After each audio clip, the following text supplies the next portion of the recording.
The Forgotten People. At 9:15 p.m. on Friday evening in May 1942, Robert Menzies began a radio talk that was to define the shape of post-war Australia. As he spoke, Australian troops were fighting in the Pacific to halt the advancing Japanese. Public bomb shelters were being prepared in Sydney, and boats were being moved from their moorings in Rushcutters Bay because of the threat from Japanese submarines. Yet Menzies spoke not about the war but of an Australia at peace, setting out a vision for a free and prosperous nation which individuals would be empowered to fulfill their dreams through education and hard work.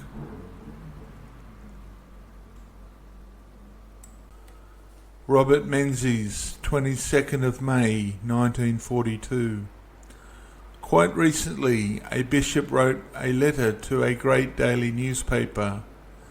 His theme was the importance of doing justice to the workers. His belief, apparently, was that the workers are those who work with their hands. He sought to divide the people of Australia into two classes. He was obviously suffering from what has for years seemed to me to be our greatest political disease, the disease of thinking that the community is divided into the relatively rich and the relatively idle and the laborious poor, and that every social and political controversy can be resolved into the question, what side are you on? Now, the last thing I would want to do is to commence or take part in a false war of this kind. In a country like Australia, the class war must always be fought as a false war. But if we were to talk about classes, then the time has come to say something of the forgotten class, the middle class, those people who are constantly in danger of being ground between the upper and the nether milestones of the false war, the middle class who, properly regarded, represent the backbone of this country. We do not have classes here as in England, and therefore the terms do not mean the same. So I must define what I mean when I use the expression middle class. Let me first define it by exclusion. I exclude at one end of the scale the rich and powerful, those who control great funds and enterprises and are as a rule able to protect themselves, though it must be said that in a political sense they have as a rule shown neither comprehension nor competence. But I exclude them because in most material difficulties the rich can look after themselves.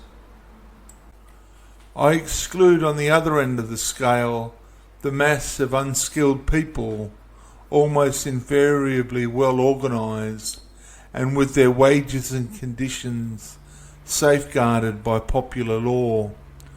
What I am excluding them from is my definition of the middle class. We cannot exclude them from the problems of social progress, for one of the prime objects of modern social and political policy is to give them a proper measure of security and provide conditions which will enable them to acquire skill and knowledge and individuality. These exclusions being made, I include the intervening range. The kind of people I myself represent in Parliament, salary earners, shopkeepers, skilled artisans, professional men and women, farmers and so on. These are, in the political and economic sense, the middle class. The communist has always hated what he has called the bourgeoisie because he sees clearly the existence of one has kept British countries from revolution, or the substantial absence of one in feudal France at the end of the 18th century and in Tsarist Russia at the end of the last war made revolution easy and indeed inevitable. You may say to me, why bring this matter up at this stage when we are fighting a war, the result of which we are all equally concerned? My answer is that I am bringing it up because under the pressure of war, we may, if we are not careful, if we are not as thoughtful as the times we permit us to be, inflict fatal injury upon our own backbone. In point of political, industrial and social theory and practice, there are great delays in time of war, but there are also great accelerations. We must watch each, remembering always that whether we know it or not, and whether we like it or not, the foundations of whatever new order is to come after the war are inevitably being laid down now. We cannot go wrong right up to the peace treaty and expect suddenly thereafter to go right.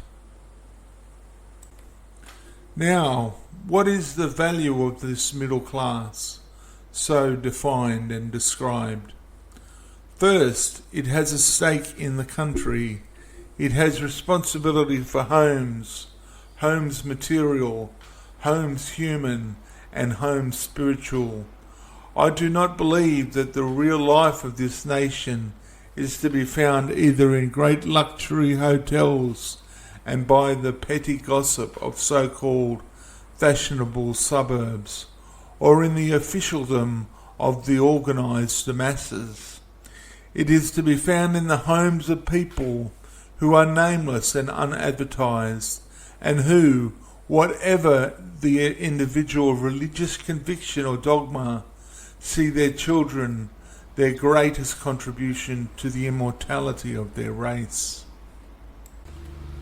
The home is the foundation of sanctity and sobriety. It is the indispensable condition of continuity. Its health determines the health of society as a whole. I have mentioned homes material, homes human, and homes spiritual. Let me take them in order. What do I mean by homes material? The material home represents the concrete expression of habits of frugality and saving. For a home of our own, your advanced socialist may rave against private property, even while he acquires it.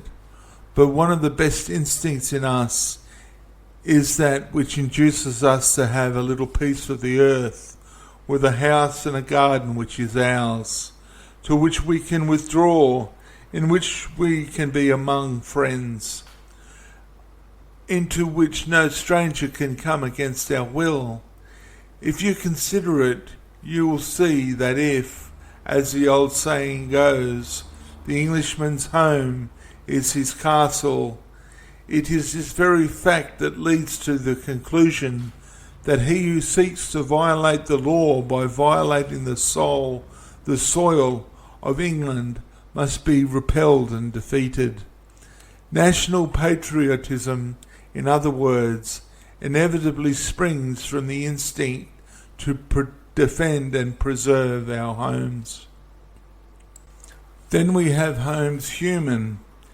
A great house full of loneliness is not a home. Stone walls do not a prison make, nor do they make a house. They may equally make a stable or a piggery. Brick walls, dormer windows and central heating need not make more than a hotel. My home is where my wife and children are. The instinct to be with them is the great instinct of civilized man. The instinct to give them a chance in life, to make them not learners but lifters, is a noble instinct. If Scotland is made a great contribution to the theory and practice of education, it is because of the tradition of Scottish homes. The Scottish ploughman, walking behind his team, cons ways and means of making his son a farmer, so he sends him to a village school. The Scottish farmer ponders on the future of his son, and he sees it most assured, not by the inheritance of money, but by the acquisition that knowledge will give him power. And so the sons of Scottish farmers find their way to Edinburgh and a university degree. The great question is, how can I, my son, to help society? Not, as have we frequently thought, how can I qualify society to help my son? If human homes are to fulfill their destiny, we must have frugality and saving for education and progress. And finally, we have home spiritual. This is a notion that finds its simplest and most moving expression in the Cotter's Saturday Night of Burns. Human nature is at its greatest when it combines dependence upon God and the independence of man. We offer no affront. On the contrary, we have nothing but the warmest human compassion towards those whom fate has compelled to live upon the bounty of the state. When we say that the greatest element in a strong people is a fierce independence of spirit, this is the only real freedom, and it has in its corollary a brave acceptance of unclouded individual responsibility. The moment a man seeks moral and intellectual refuge in the emotions of a crowd, he ceases to be a human being and becomes a cipher. The home, spiritual, so understood, is not produced by lassitude or by dependence. It is produced by self-sacrifice, by frugality and saving. In a war, as indeed at most times, we become the real victim of phrases. We speak glibly of many things without pausing to consider what they signify. We speak of financial power, forgetting that the financial power of 1942 is based upon the savings of generations which have preceded it. We speak of morale, and as if it were a quality induced from without, created by others for our benefit, when in truth there is no national morale which is not based upon the individual courage of men and women.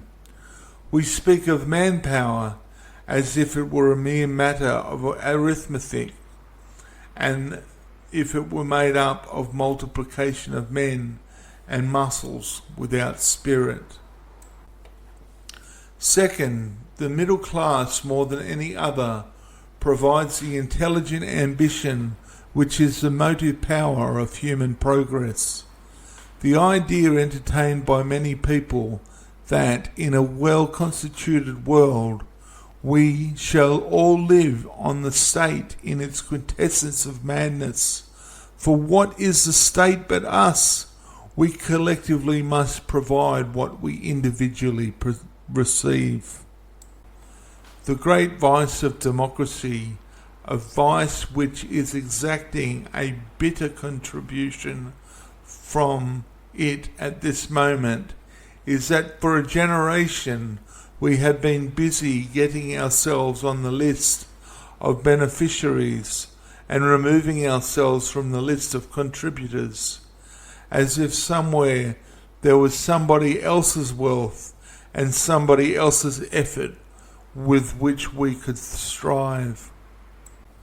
To discourage ambition, to envy success, to have achieved superiority, to distrust independent thought, to sneer at and impute false motives to public service.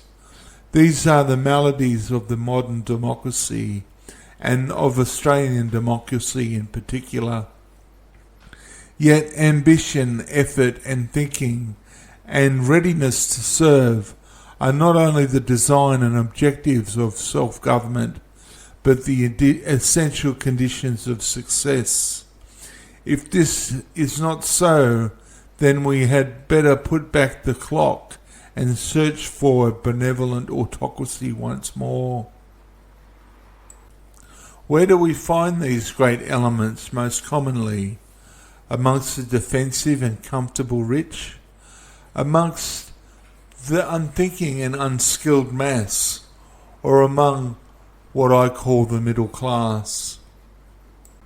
Third, the middle class provides us, more than any other, in the intellectual life which marks us off from the beast. The life which finds room for literature, for the arts, for science, for medicine and law. Consider the case of literature and art. Could these survive as a department of state? Are we to publish our poets according to their political colour? Is the state to decree surrealism because surrealism gets a heavy vote from a key electorate? The truth is that no great book was ever written and no great picture was ever painted by the clock and according to civil service rules. There are the things done by man, not men. You cannot regiment them. They require opportunity and sometimes leisure. The artist, if he is to live, must have a buyer, the writer an audience. He finds them among frugal people to whom the margin above bare living means a chance to reach out towards that heaven which is just beyond our grasp.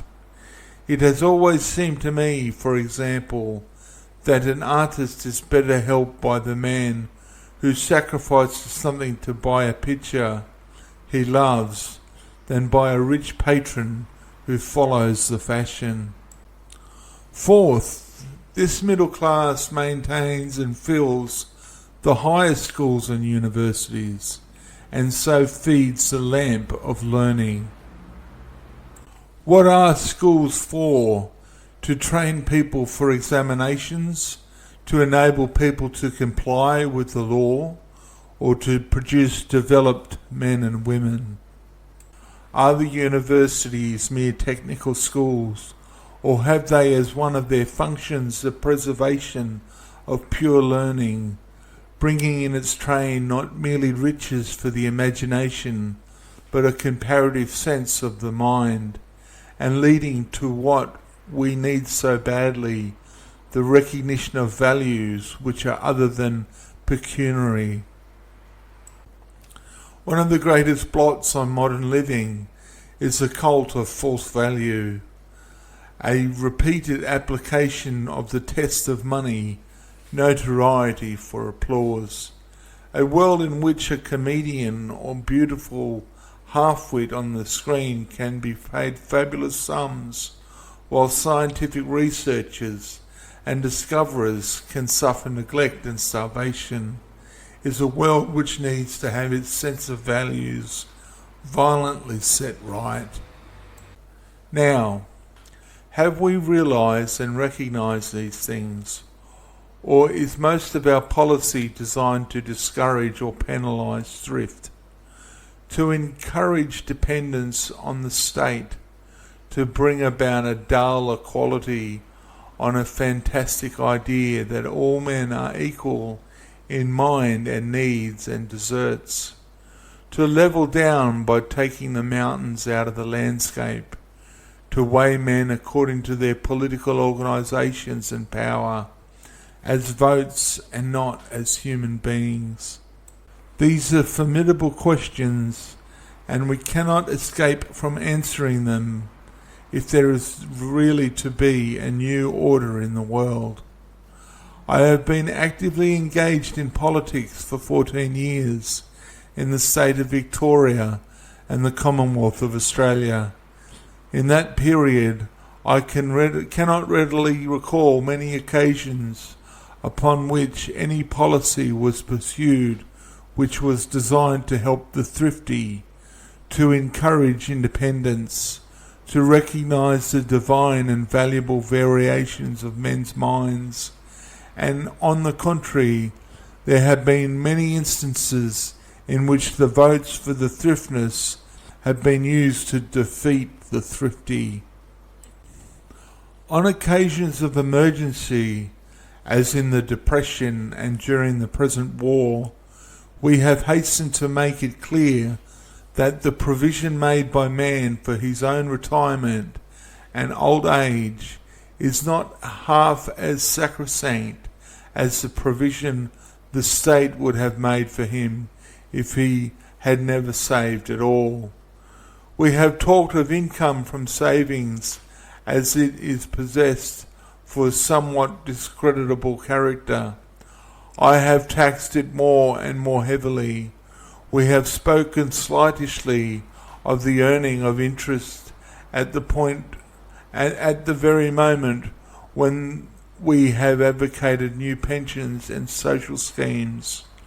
I have heard a minister of power and influence declare that no deprivation is suffered by a man if he still has the means to fill his stomach, clothe his body, and keep a roof over his head. And yet, the truth is, I have endeavoured to show that frugal people who strive for and obtain the margin above these materially necessary things are the whole foundation of a really active and developing national life. The case of the middle class is the case of a dynamic democracy as against a stagnant one. Stagnant waters are level, and in them the scum rises. Active waters are never level. They toss and tumble and have crests and troughs. But the scientists tell us that they purify themselves in a few hundred yards. That we are all, as human souls, of like value cannot be denied. That each of us should have his chance is and must be the great objective of political and social policy. But to say that the industrious and intelligent son of self-sacrificing and saving and forward-looking parents has the same social deserts and even material needs as the dull offspring of stupid and improvident parents is absurd. If the motto is to be, eat, drink and be merry, for tomorrow you will die, and if it chances that you don't die, the state will look after you, but if you don't eat, drink and be merry and save, we shall take your savings from you, then the whole business of life would become foundationless, and you looking forward to a breed of men after the war who will become boneless wonders. Leaners grow flabby, lifters grow muscles, men without ambition readily become slaves. Indeed, there is much more in slavery in Australia than people imagine. How many hundreds of thousands of us are slaves to greed, to fear, to newspapers, to public opinion, represented by the accumulation of views of our neighbours. Landless men smell the vapours of the street corner. Landed men smell the brown earth and plant their feet upon it and know that it is good. To all of this, many of my friends will retort, That's all very well, but when this war is over, the levellers will have won the day. My answer is that, on the contrary, men will come out of this war as gloriously unequal in many things as when they entered it. Much wealth would have been destroyed. Inheritors' riches will be suspect. A fellowship of suffering, if we really experience it, will have opened many hearts and perhaps closed many mouths. Many great edifices would have fallen, and we shall be able to study foundations as never before, because war will have exposed them. But I do not believe that we shall come out of the overlordship of an all-powerful state whose benevolence we shall live, spineless and effortless, a state which will dole out bread and ideas with neatly regulated accuracy, where we shall have all of our dividend without subscribing our capital, where the government, that almost deity, will nurse us and rear us and maintain us and pension us and bury us, where we shall all be civil servants and all, presumably, since we are equal, heads of departments. If the new world is to be a world of men, we must not parade to the bloodless ghosts, but to a community of people whose motto shall be to strive, to seek, to find, and not to yield. Individual enterprise must drive us forward. That does not mean we are to return to the old and selfish notions of laissez-faire. The structures of state will be much more than merely keeping the old ring within which the competitors will fight. Our social and industrial laws will be increased. There will be more law, not less. More control, not less. But what really happens to us will depend on how many people we have who are of the great and sober dynamic middle class, the strivers, the planners, the ambitious ones. We shall destroy them at our peril.